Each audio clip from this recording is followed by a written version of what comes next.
Shalom Bapak Ibu Saudara-saudari yang dikasihi dan mengasihi Tuhan. Bersyukur hari ini Tuhan memberkati kita. Sebelum kita membaca merenungkan firman Tuhan, mari kita berdoa. Tuhan, terima kasih, kami bersyukur hari ini Engkau berkati kami. Kami boleh ada sebagaimana kami ada semua karena berkat kemurahan-Mu.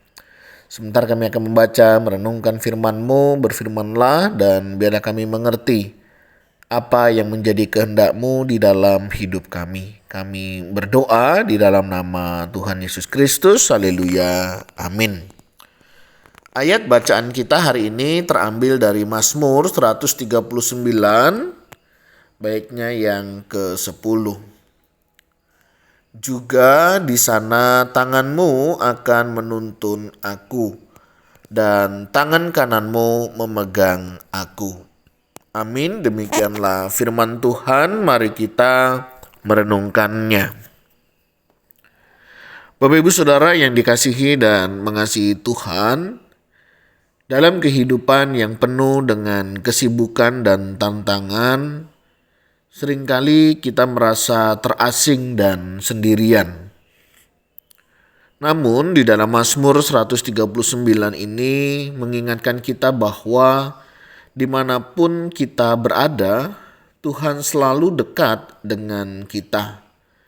Salah satu bagian yang juga tadi boleh kita baca di bagian yang ke-10 menyatakan bahwa bahkan ketika kita merasa terpisah, tangan Tuhan selalu menyertai kita. Mazmur 139 ini ditulis oleh Daud yang mencerminkan pengalamannya sebagai seorang raja, penggembala, dan manusia biasa. Daud sangat memahami betapa dalamnya pengetahuan dan kehadiran Tuhan dalam hidupnya. Dia mengekspresikan rasa syukurnya karena Tuhan mengenalnya dengan baik, bahkan lebih baik dari dirinya sendiri. Mazmur ini berbicara tentang kebesaran Tuhan yang mengetahui segala sesuatu tentang kita, mulai dari pikiran kita hingga tindakan kita. Bapak Ibu Saudara yang dikasihi dan mengasihi Tuhan, di tengah kesibukan dan ketidakpastian hidup, kita sering merasa terasing, seolah Tuhan tidak memperhatikan kita. Mungkin juga ada di antara kita mengalami masa-masa sulit di mana kita meragukan kehadirannya. Dalam keadaan seperti itu, kita perlu diingatkan bahwa bahkan di saat terburuk sekalipun, Tuhan tidak pernah meninggalkan kita.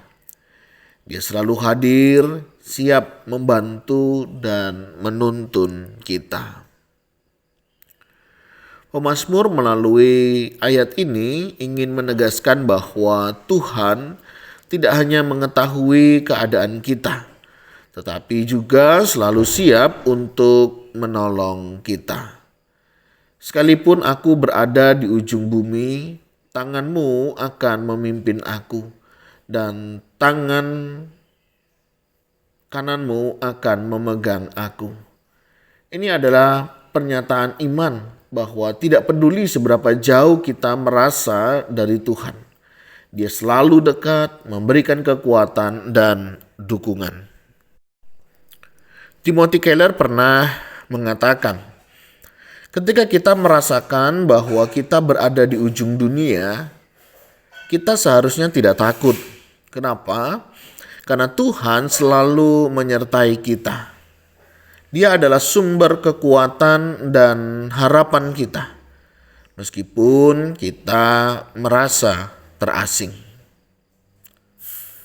Mari Bapak Ibu Saudara renungkan akan kehadiran Tuhan di dalam hidup kita. Mari kita luangkan waktu setiap hari untuk merenungkan kehadiran Tuhan dalam hidup kita. Saat kita berdoa, sampaikan kepada Tuhan perasaan kita dan mintalah Dia untuk menunjukkan kehadirannya. Kita boleh merasakan, kita boleh mengecap begitu akan kasih dan kebaikan Tuhan dalam kehidupan kita, baik di dalam aktivitas pekerjaan, kehidupan rumah tangga, pelayanan, maupun kehidupan kita secara pribadi. Kita juga boleh mencatat pengalaman kehidupan kita, misalnya dengan kita membuat jurnal tentang pengalaman di mana kita merasakan kehadiran Tuhan di dalam kehidupan kita. Di mana ini akan membantu kita mengingat bahwa Dia selalu menyertai kita di setiap langkah. Misalnya ketika kita menghadapi pergumulan, menghadapi permasalahan, perjalanan kehidupan, kita boleh mencatat apa yang Tuhan izinkan dan bagaimana Tuhan memproses perjalanan semuanya itu. Dan di sana kita akan banyak melihat bagaimana Tuhan berkarya dan hadir di dalam hidup kita. Tidak ada salahnya juga jika kita meminta bantu orang lain, ya. Dimana ketika kita merasakan kehadiran Tuhan, kita berbagi pengalaman itu dengan orang lain yang mungkin merasa terasing, dengan kita memberikan dukungan dan dorongan agar mereka juga merasakan cinta dan perhatian Tuhan. Misalnya Bapak Ibu Saudara ya, ada berkat lebih ya, Bapak Ibu Saudara boleh berbagi kepada orang-orang yang membutuhkan, ya. Itu bisa juga membawa orang mengalami kehadiran Tuhan. Mereka tahu Tuhan, mereka tahu ya anak-anak Tuhan, tetapi seringkali mereka tidak bisa merasakan kehadiran Tuhan. Karena apa? Anak-anak Tuhan yang tidak peduli, cuek begitu ya. Saya bersyukur melihat ada beberapa orang ya, mereka sisihkan berkat, mereka berbagi. Saya tahu ini bukan untuk kesombongan, bukan untuk pamer, tapi ini bisa menjadi sebuah motivasi untuk kita ternyata bisa loh melakukan sesuatu yang kecil begitu ya. Tetapi ketika kita membawanya di dalam Tuhan, ini bisa memberi dampak. Sehingga ketika mereka mendapatkan bagian itu, mereka akan berkata, puji Tuhan, begitu ya. Syukur kepada Tuhan dengan apa yang kita lakukan. Mungkin kecil yang kita perbuat, tapi ini bisa berdampak besar. Mari Bapak Ibu Saudara, jika ada berkat lebih, belajar berbagi. Itu akan menolong. Atau mungkin kalau kita tidak berbagi materi, kita bisa hadir di tengah teman, saudara, keluarga yang sedang menghadapi pergumulan. Ini tentu juga akan memberikan kekuatan. Kemarin kami bersama kelompok, ya, kami bersama satu kelompok pemuritan di gereja, mengunjungi satu anggota keluarga yang sakit. Bersyukur ya, bagaimana keluarga saudara yang sakit ini merasakan ya kemurahan Tuhan. Dan ini juga bisa kita lakukan ya, dengan mungkin kalau kita punya karyawan, kita doakan karyawan kita jika ada di antara mereka yang menghadapi pergumulan, atau mendoakan anggota keluarga kita, mendoakan tetangga kita yang mungkin sedang menghadapi masalah, atau orang-orang yang dengan sengaja ya sharing dengan kita. Enggak ada salahnya kita berdoa untuk mereka. Ini akan sangat menolong, ini sangat membantu untuk orang lain juga merasakan kehadiran Tuhan dalam hidup mereka. Nah, sebagai tindak lanjut,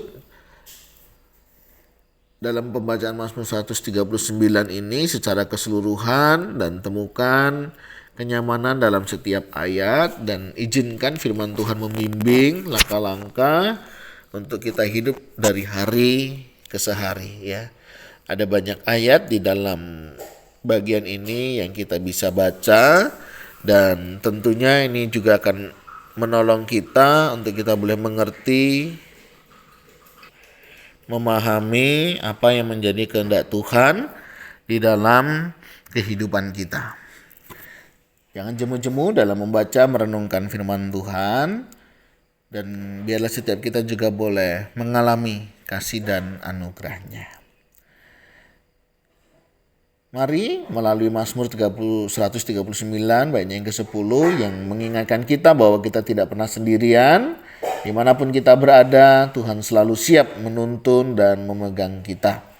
Mari kita percaya dan menyerahkan setiap aspek hidup kita kepadanya, karena tangannya selalu menyertai kita, memberi kita kekuatan dan harapan. Tuhan, terima kasih, kami bersyukur Engkau boleh berkati kami. Engkau tidak pernah jauh dari kami, Engkau selalu ada di dalam kehidupan kami. Terima kasih ya Tuhan, kiranya ini boleh menguatkan, meneguhkan iman pengharapan kami di dalam Engkau. Tolong kami, kuatkan, teguhkan kami, untuk kami boleh senantiasa merasakan dan mengalami akan penyertaan-Mu di dalam hidup kami. Terima kasih ya Tuhan, berkati jika ada di antara kami yang merasa sendiri, merasa jauh dari Engkau, biarlah mereka juga boleh merasakan cinta kasih-Mu, bahwa Engkau dekat kepada setiap kami. Terima kasih Tuhan, ini doa seru kami. Kami naikkan di dalam satu nama, Tuhan Yesus Kristus. Haleluya. Amin. Bapak Ibu Saudara, demikianlah renungan kita hari ini. Kiranya Tuhan Yesus memberkati kita sekalian. Shalom.